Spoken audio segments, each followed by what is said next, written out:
Bwana Yesu asifiwe. Naitwa Mwalimu Baraka Mbonaliba. Leo ni tarehe 3 ya mwezi wa 5 na kipindi hewani Utupe Leo Riziki Yetu ya kila siku. Jana nilianza kukupa kanuni ya kibiblia mgawanyo wa matumizi yanayopita mkononi mwako, na nikakwambia ya kwamba 10% kwa ajili ya fungu la 10, 20% kwa ajili ya matumizi yako ya wakati huo, 20% kwa ajili ya kuweka akiba, na 20% kwa ajili ya uwekezaji, 20% kwa ajili ya uwekezaji. Na haya tunayapata kutoka na kitabu cha Mwanzo sura 41 mstari wa 33 hadi 36, Mwanzo sura 47 mstari wa 23 hadi 26. Nilikusomea Malaki sura ya 3 mstari wa 8 hadi mstari wa 10. Lakini pia ukisoma Mwanzo sura 28 mstari wa 22, Biblia inasema, na jiwe hili nililosimamisha kama nguzo litakuwa nyumba ya Mungu, na katika kila utakalonipa hakika nitakutolea wewe sehemu ya 10. Unaona, sehemu ya 10 anaahidi Yakobo kumtolea Mungu katika kila utakalonipa. Mwanzo sura ya 14 mstari wa 17 hadi 20, Abraham aliporudi kutoka kumpiga Kedorlaoma na wale wafalme waliokuwa pamoja naye, mfalme wa Sodoma akatoka amlaki katika bonde la Shawe, nalo ni bonde la falme. Na Melkizedeki mfalme wa Salemu akaleta mkate na divai, naye alikuwa kuhani wa Mungu aliye juu sana.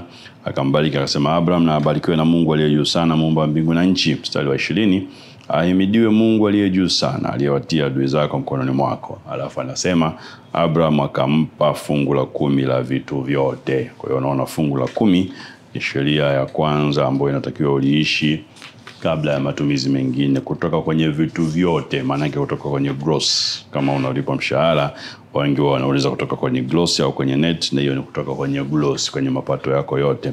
Kama unafanya biashara, baada ya kupata faida yako, ile faida yako kabla ya makato ya kodi ya TRA, unatakiwa kutoa fungu la 10 kwenye faida yako ya jumla. Hiyo ndio kanuni ambayo ipo, na huo ndio mgawanyo wa Biblia.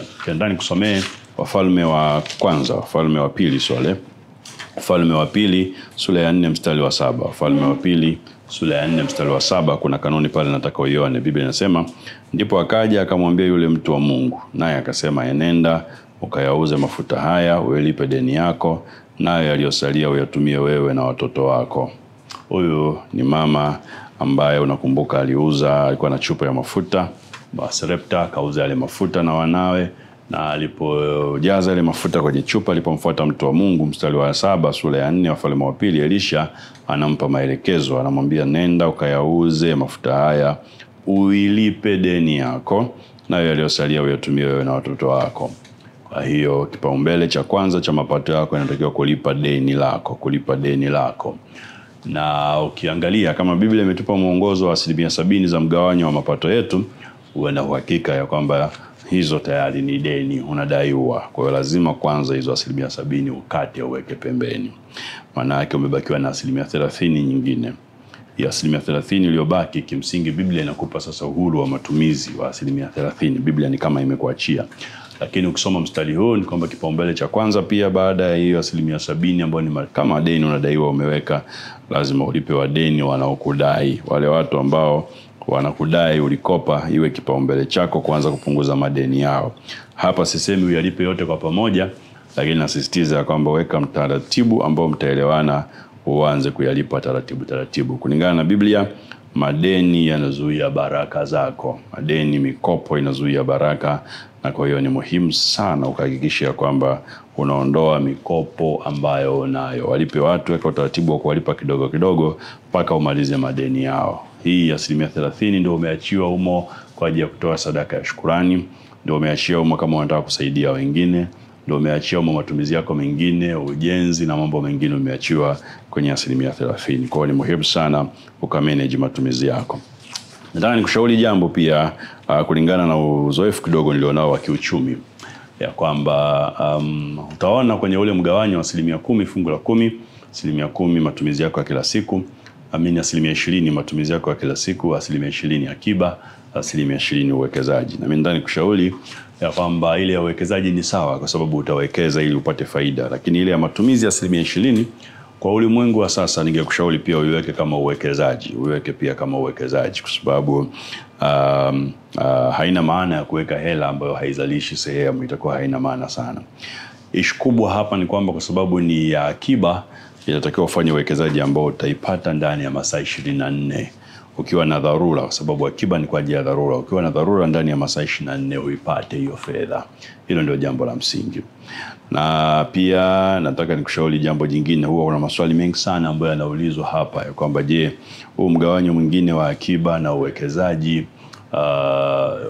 na matumizi utoke kwenye gross au kwenye net? Na mimi hapa nitashauri utoke kwenye net. Kwenye net ambayo imebaki, kama ni mfanyakazi umekatwa makato yako, fungu la 10 pekee litoke kwenye gross. Fungu la 10 litoke kwenye gross, matumizi yatoke kwenye net, uwekezaji utoke kwenye net, savings itoke kwenye net. Kadhalika kwa mfanyabiashara pia ambaye unakatwa kodi, 10% itoke kwenye mapato yako ya jumla kabla ya kodi.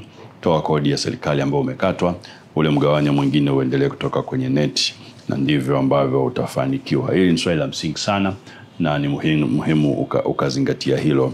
Kwa hiyo uwekezaji ufanywe, lakini akiba pia iweke kama uwekezaji, ila uwe ni uwekezaji ambao ukitaka ndani ya masaa 24 unaweza ukapata kwa ajili ya kutatua tatizo lilonalo. Usifanye uwekezaji mgumu ambao utafanya iwe ni ngumu kupata hela yako. Hili ni la msingi sana. Lakini pia nafikiri nishakuambia hapo nyuma ya kwamba nafundisha hili somo kupitia kitabu hiki ambacho kinaitwa Mimi ni Tajiri, kitabu ambacho tumekiandika mwaka huu.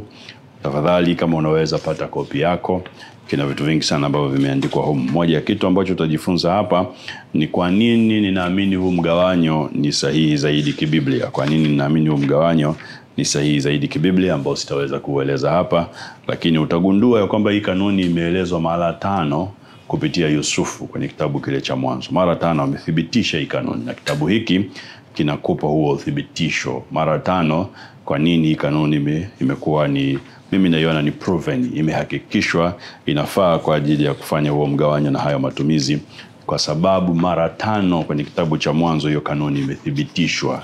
Pata nakala yako ya kitabu uweze kuona uthibitisho wa hii kanuni na jinsi ambavyo unaweza ukaitumia zaidi, na hekima ya kukusaidia jinsi ya kuishi huo mgawanyo wako wa matumizi. Jambo jingine nataka nikushauri ya kwamba huo mgawanyo sio jambo jepesi, ni jambo gumu sana kulifanya, na kwa hiyo usifikirie kwamba utaanza tu kufanya kiwepesi. Ukianguka, simama tena, endelea, anza kufanya tena. Ukishindwa, usikate tamaa, anza tena mpaka uweze. Nataka nikuhakikishie ukiweza utaona badiliko kubwa sana la kiuchumi kwenye maisha yako. Hakikisha unakuwa na discipline, una adabu ya fedha, unakuwa na matumizi yaliyo ya lazima, na haiwezekani kama hauna kanuni ya kukuongoza, na hii ni kanuni ya Biblia kukuongoza kufanya hivyo. Kanuni yoyote ni ngumu kuishi, kwa jizoeze mpaka uweze kuishi. Mungu akupe upako na hiyo neema ya kuweza kuishi, na kila utakapoanguka akupe neema kusimama tena hata ufanikiwe. Haya ni maombi yangu kwako katika jina la Yesu Kristo wa Nazareti aliye hai. Amen. Tuonane kesho muda na saa kama hii.